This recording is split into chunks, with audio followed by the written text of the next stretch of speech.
ما يقدرش يمسك وينجح الضغط من جديد. فرصة للتسديد والمرمى. كان من افضل ومن اجدد ومن احدث ملاعب يعني في زامبيا وملعب زيسكو يونايتد. ادي الكرة والاستلام من حمزة، لكن طالت الكرة في اجرد مع ابراهيم دياز مع عز الدين أناحي، كل دول على دكة بدلاء المنتخب المغربي في هذه المباراة. غلطة جول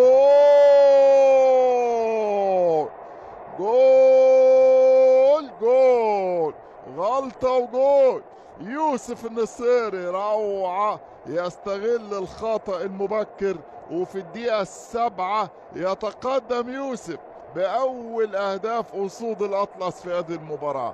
الضغط نجحوا ان هم يضغطوا، نجحوا ان هم يغلطوا الحارس ساباتا والدفاع الزامبي ويوقعوهم في غلطة كبيرة جدا يستغلها يوسف النصيري ويسجل هدفه الدولي رقم 24 في مسيرته الدولية مع المنتخب. كونه لأخطر كرة في الشوط الأول كانت رأسية وأنقذها بقدمه.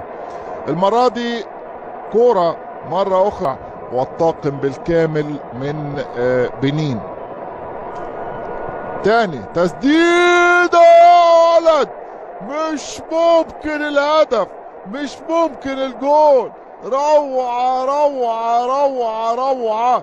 الهدف المغربي الثاني بكرة من حمزة إجمان، يصطاد ساباتا ويلف جسمه تقريبا 180 درجة كاملة والعلامة الكاملة يا حمزة، والعلامة الكاملة لأسود الأطلس إن شاء الله.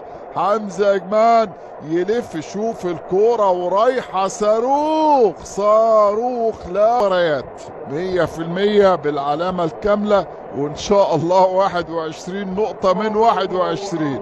اقتربوا شوية في التمرير، اتقطعت الكورة، دكة انطلاقة ساكالا عرضية خطيرة من فاشن ساكالا، لكن ميغيل تشايوا يلعبها أمامية لكانجوا. مرة أخرى الكورة يا ياسين